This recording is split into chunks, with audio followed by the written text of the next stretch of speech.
दोस्तों नमस्कार। अब 6 महीने से भी कम का समय बचा है जब उत्तर प्रदेश में विधानसभा चुनाव का बिगुल बजेगा।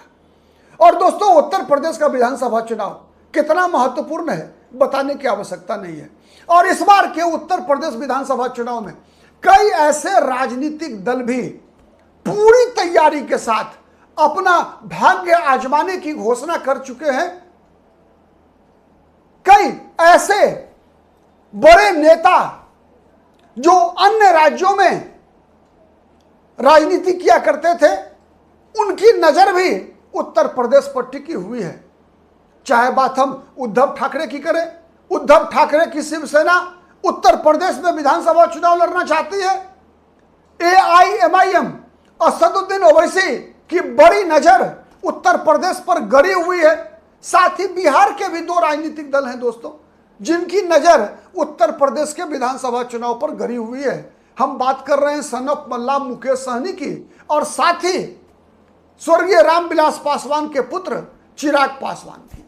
दोस्तों आज इस वीडियो में हम समझने का प्रयास करेंगे कि चिराग पासवान ने जो घोषणा किया है, चिराग पासवान ने कि चिराग पासवान की पार्टी लोक जनशक्ति पार्टी रामविलास उत्तर प्रदेश की सभी विधानसभा सीटों पर अपने उम्मीदवार खड़े करेगी।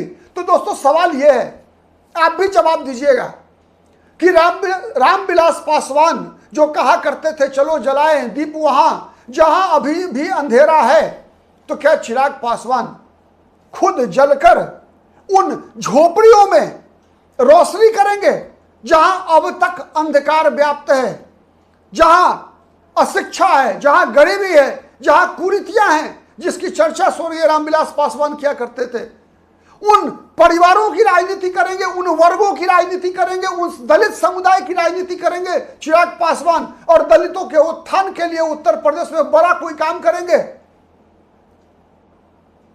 क्या संभावना है चिराग पासवान की पार्टी का? हम इन सब विषय पर समझने का प्रयास करेंगे दोस्तों इस वीडियो में। और आप भी क्या समझते हैं, क्या मानते हैं कि क्या चिराग पासवान उत्तर प्रदेश की राजनीति को प्रभावित कर पाएंगे? कमेंट बॉक्स में आकर कमेंट जरूर कीजिएगा दोस्तों। लेकिन जहां तक मेरा मानना है दोस्तों कि अब तक यह तय नहीं हुआ है कि चिराग पासवान खुद जलेंगे या चिराग पासवान खुद जलकर किसी के आंगन में रोशनी करने के बजाय किसी को जलाने के लिए उत्तर प्रदेश का विधानसभा चुनाव लड़ेंगे। दोस्तों जब कभी भी आप आंख बंद करके चिराग पासवान को देखेंगे और सामने उत्तर प्रदेश विधानसभा का चुनाव देखेंगे, तो आपके मन के अंदर कहीं ना कहीं एक छवि का निर्माण होगा दोस्तों। और चिराग पासवान की जो छवि बनेगी उत्तर प्रदेश विधानसभा चुनाव के संदर्भ में, जब चिराग पासवान ने यह घोषणा किया है कि वो 403 विधानसभा सीटों पर लड़ेंगे, तो आपके आंख के सामने वो छवि जरूर बनेगी दोस्तों। जब चिराग पासवान कहते हैं कि मैं तो प्रधानमंत्री नरेंद्र मोदी का हनुमान हूं, तो एक जब बात हनुमान के छवि की होगी दोस्तों, तो चिराग पासवान के साथ यह सवाल जरूर जुड़ेगा कि क्या चिराग पासवान अपनी पूंछ में आग लगाकर लंका जलाएंगे? यानी भारतीय जनता पार्टी के लिए लंका कौन है? भारतीय जनता पार्टी के लिए लंका है विपक्ष। वो विपक्ष जो पिछले लोकसभा चुनाव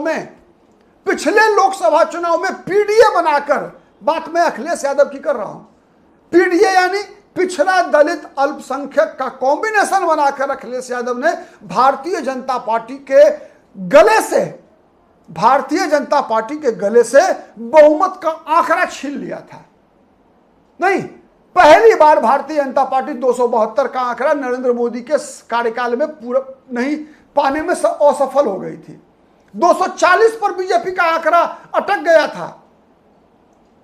कारण उत्तर प्रदेश में दलितों ने वर्षों बाद 1995 में मायावती के साथ जो घटना घटी थी ना दोस्तों, उसके बाद से कभी भी उत्तर प्रदेश के दलितों ने समाजवादी पार्टी को वोट नहीं दिया था।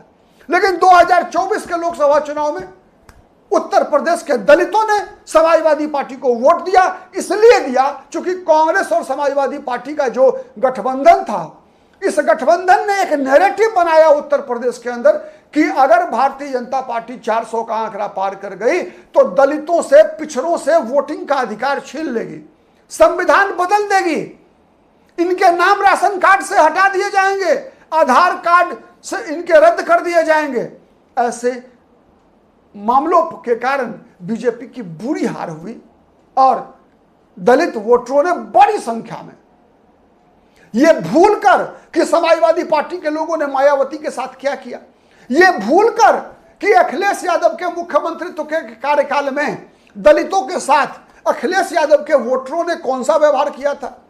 उत्तर प्रदेश के दलितों ने बड़ी संख्या में अखिलेश यादव की पार्टी के उम्मीदवारों को वोट दिया और उसका लाभ अखिलेश यादव को मिला। तो क्या भारतीय जनता पार्टी के जो प्रतिद्वंदी हैं, जो राजनीतिक दुश्मन हैं, अखिलेश यादव की पीडीए के बीच का जो डी है दलित, वो वोट क्या चिराग पासवान के निशाने पर है? जवाब है हां। आप कितने सहमत है बताइएगा दोस्तों। उत्तर प्रदेश वर्तमान में दलित राजनीति के लिए देखेंगे दोस्तों कि काफी उर्वर है। जब से बहुजन समाज पार्टी का ग्राफ गिरना शुरू हुआ, उसके बाद से उत्तर प्रदेश के दलित राजनीति पर कब्जा करने के लिए या दलितों को रिझाने के लिए कई बड़े प्रयास हो रहे हैं। एक तरफ हिंदुत्व के नारे के साथ भारतीय जनता पार्टी दलितों को अपने फोल्ड में शामिल करने का प्रयास कर रही है। बड़े बड़े दलित चेहरों को भारतीय जनता पार्टी ने बड़ी बड़ी भूमिका देकर उत्तर प्रदेश की राजनीति में सेट करने का प्रयास किया है। उत्तर प्रदेश के बड़े दलित चेहरे रामनाथ कोविंद को भारतीय जनता पार्टी ने देश का राष्ट्रपति बनाया। कई ऐसे चेहरे हैं दोस्तों, ठीक है। इसके अलावा अगर देखेंगे तो बहुजन समाज पार्टी का अभी भी 20%, 24% तक वोट पाने वाली बहुजन समाज पार्टी अभी भी 10% वोट बचाने में कामयाब रही है। विशेषकर जाटव समाज के लोग, जो मायावती की जाति के लोग हैं, ये आज भी मायावती के साथ है। भले ही चंद्रशेखर रावण आजाद समाज पार्टी लगातार बहुजन समाज पार्टी के इस वोट बैंक को भी तोड़ने का लगातार प्रयास कर रही है, तो दूसरे स्टेक होल्डर के रूप में चंद्रशेखर रावण उभर रहे हैं। एक तरफ भारतीय जनता पार्टी, दूसरी तरफ बहुजन समाज पार्टी, तीसरी तरफ चंद्रशेखर रावण की पार्टी, चौथी तरफ कांग्रेस भी दोस्तों लगातार दलितों को रिझाने का प्रयास कर रही है। उत्तर प्रदेश के प्रभारी अभी राजेंद्र पाल गौतम को कांग्रेस पार्टी ने बनाया है। राजेंद्र पाल गौतम को उत्तर प्रदेश का प्रभारी बनाया है कांग्रेस। उत्तर प्रदेश में प्रयास कर रही है कि दलित, मुस्लिम और सवर्ण का समीकरण, जो कांग्रेस पार्टी का पुराना समीकरण था, उस समीकरण को फिर से कांग्रेस रीगेन करे।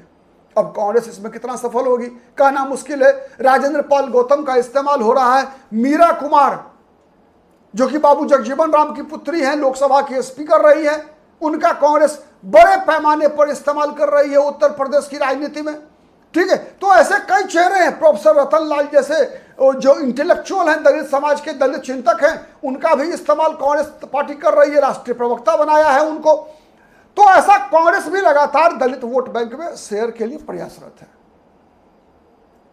तो उत्तर प्रदेश में दोस्तों जाटव के बाद दूसरे नंबर पर आती है पासी समाज और पासवान समाज। उत्तर प्रदेश में बिहार के दुसाध, जो जिस जाति से चिराग पासवान आते हैं, तो बिहार में इनकी बड़ी आबादी है। उत्तर प्रदेश में उतनी बड़ी आबादी दुसाध जाति की नहीं है।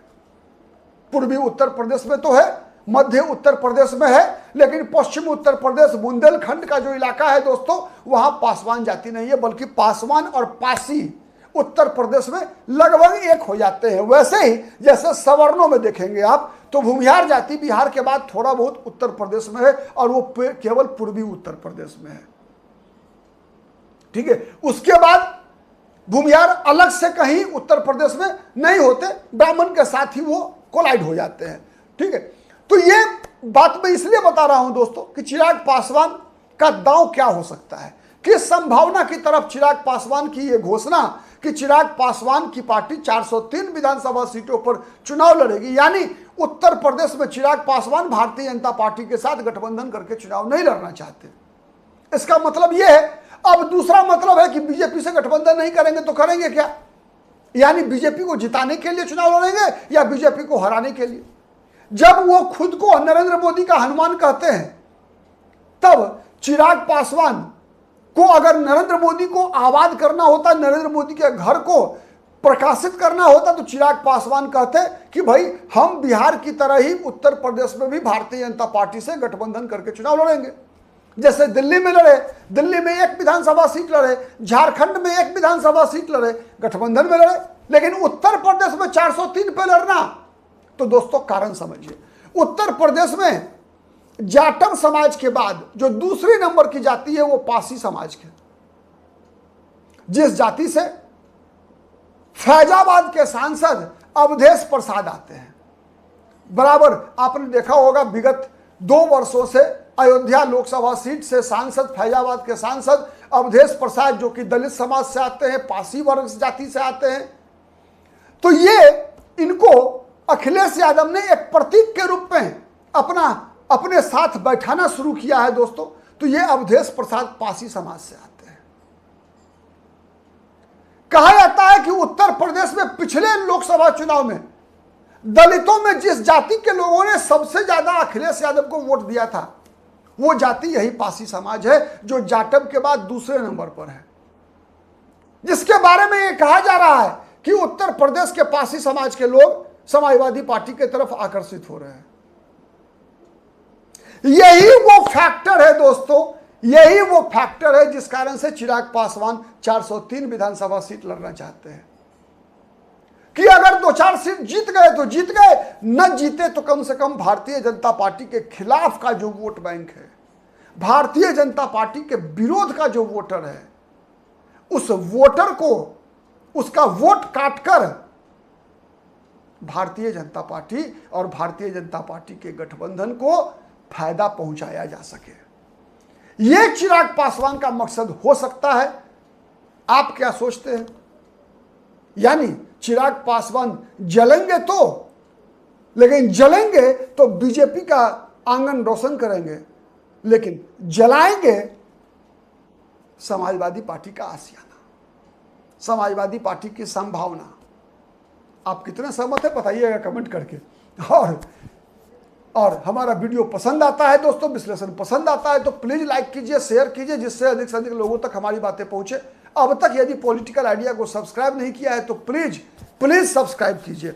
आज के लिए इतना ही, फिर मुलाकात होगी किसी अन्य मुद्दे पर। तब तक के लिए नमस्कार।